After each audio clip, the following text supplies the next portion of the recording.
Hi everybody! I know it's very hard to sometimes redesign your kitchen and come up with different ideas and solutions and just figure this all out. How do you do it? So stay tuned and follow with me, and I'm hopefully going to give you some ideas and recommendations on how to design your small kitchen yourself. Take a look.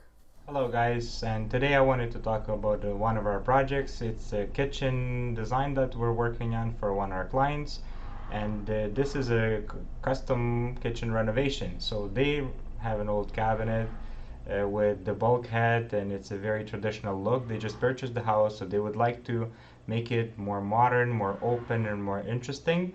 They also have a peninsula, which is not as popular right now. You cannot sit there, so they would like to have to put in a 5 by 10 island and change the appliances and a lot of other things.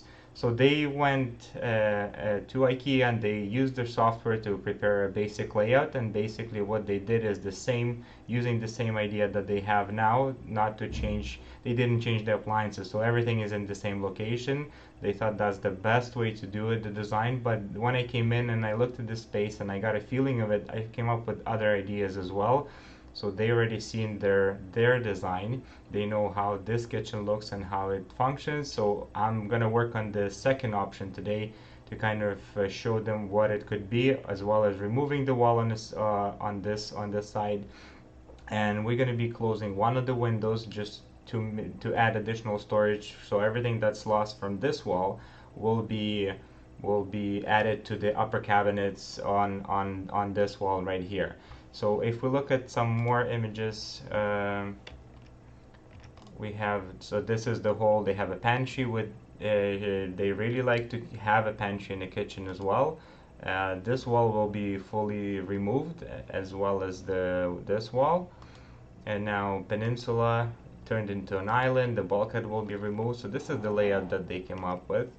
And so we're keeping the sink, the stove, and if the budget does not allow you to change all your appliances, because that requires a lot of construction work and electrical work and all kinds of additional costs, then the best way is to keep it the same way. However, if there's a budget and there's more room to play with, I'd recommend to really spend the time and figure out a proper design that would work. So they did put an island with a lot of drawers, which is nice. And yeah, so here basically I'm just gonna go through a bit of a process of how I designed this client space using 2020 design. So I already have the layout set up, and like I said, when you're using big pantries, and the client was thinking to put a pantry on this wall, on this wall right here, and between the backyard door and the window, it's not a bad idea, but it's very heavy. Everything, you have the fridge, the double oven, microwave, or pantry, are always very bulky. So if you take it floor to ceiling, it'll be blocking your view, it'll be blocking your light. So all the heavy stuff, I'd like to tuck it away whenever it's possible. In this case, they have a wall right there, so that whole back wall is basically for all our heavy items like pantries. And also I recommended to put a broom closet, and the fridge will go there.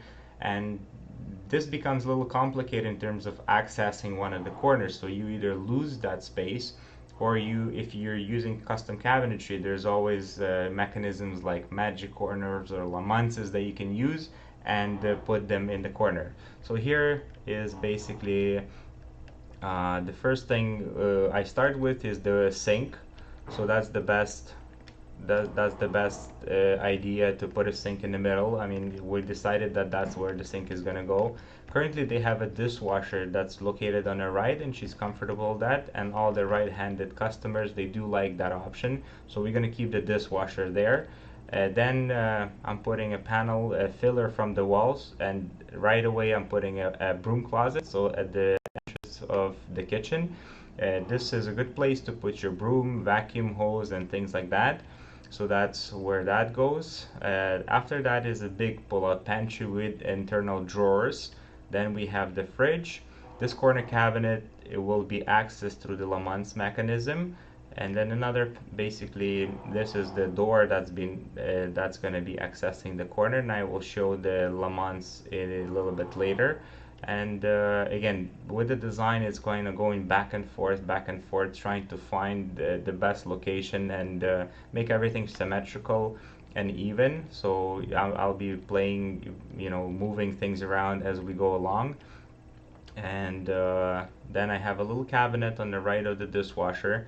This could be also a towel pull-out. It could be another pull-out for your cleaning supplies. There's lots of things that could be added. Left of this sink cabinet is the big garbage bin. We decided that they liked the bigger model with the 4 bins, so you have your compost and garbage. Then the stove location. Ideally, I want to center it between the window and the backyard door, and make it symmetrical with the upper cabinets on the left and the right. And again, here it will require a bit of a play back and forth, back and forth. So I'm just gonna adjust these. Left and right of the stove will have pull-out spice racks and pull-out oil racks, and also could be a pull-out for your utensils. A very popular mechanism. A lot of positive feedback from the clients. They really like it, and it helps a lot with keeping the countertop clean. And the whole idea of this is to have your countertop nice and clean by having the custom kitchen. So finding a space for all your little things is very important. Here again, I'm just playing with the cabinets and adding and subtracting and making sure everything is symmetrical. So measuring the window space and then making the cabinets on the left and right of the window exactly the same with custom cabinets is possible, and that gives it a more custom look. So everything is more precise and detailed. And then because of the space, it works out to be, I don't want to put too big of an upper, so it works out to have another upper cabinet, which could be used for smaller things, and also little spices, because spices come in different sizes and shapes. So a lot of people keep them in the upper cabinet. Some like to put them in a drawer, and so there's all kinds of ideas. It could also be a pull-out for spices.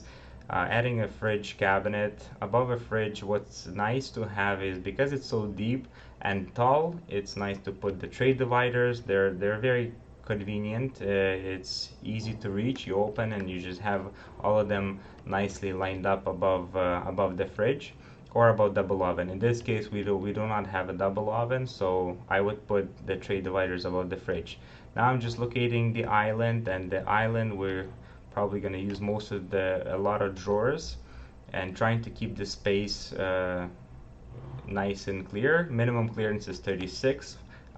For two cook kitchen is 48, but if you have the space, and also there's that wall, we're not sure how much they're going to be able to remove that wall or cut it down, so it could potentially stay the same at 42 inches, and we need the clearance. They really wanted a 10-foot by 5-foot island, so we'll go with the 10 by 4 cabinetry, and then the rest is going to be an overhang on one side with the waterfall countertops.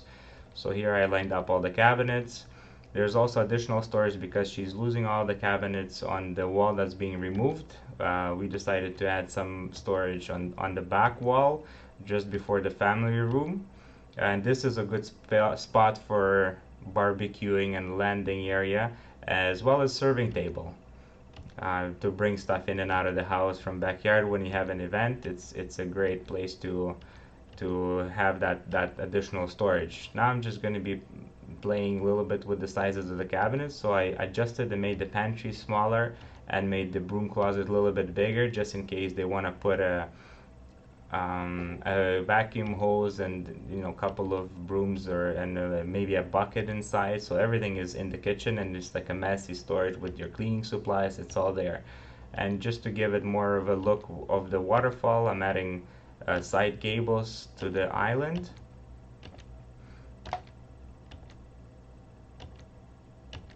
And just adjusting the design. I added the sink, the stove. Now they also wanted a microwave in the island, so I recommended to go with the microwave drawer model. It's very popular, and It's very nice and easy to use. A lot of clients have a positive feedback and positive experience with that, so I do really recommend it.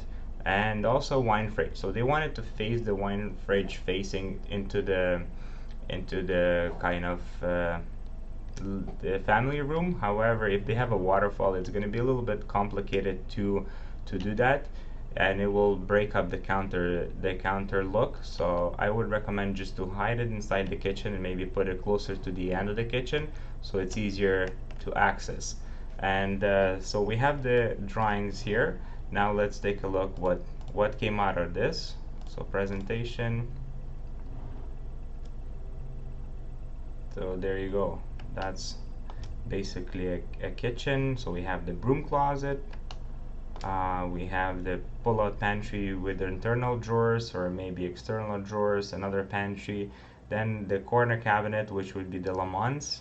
The upper is also going to be accessed in just a straight pantry, and then this little guy will have a appliance garage. So it'd be a door that opens to the left, and it will be a nice spot for a toaster, maybe a kettle that's be sitting on the right of the sink, and then when guests come over, you just open that door, slide it inside.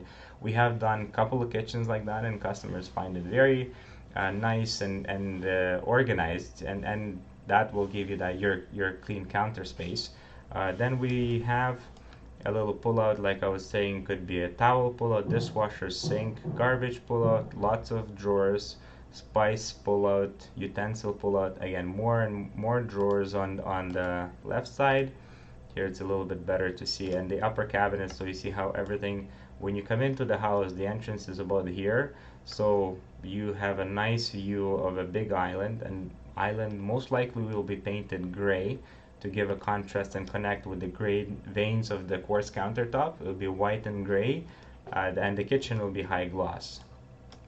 And the back, so here we have the window and the door, leaving the same spaces on each side, leaving a lot of room around the hood, because the hood is very even if you get a nice model, it's still not, you're cooking, so there's steam and all kinds of things, so it's better to have room, so the steam, and it's easier to clean, and the steam has it shouldn't escape, but it has places to go, and you don't have it very tight to the gables where it starts to create a mess in your kitchen. And the island, looking at this side, again, drawers. Maybe I had a cabinet with two doors.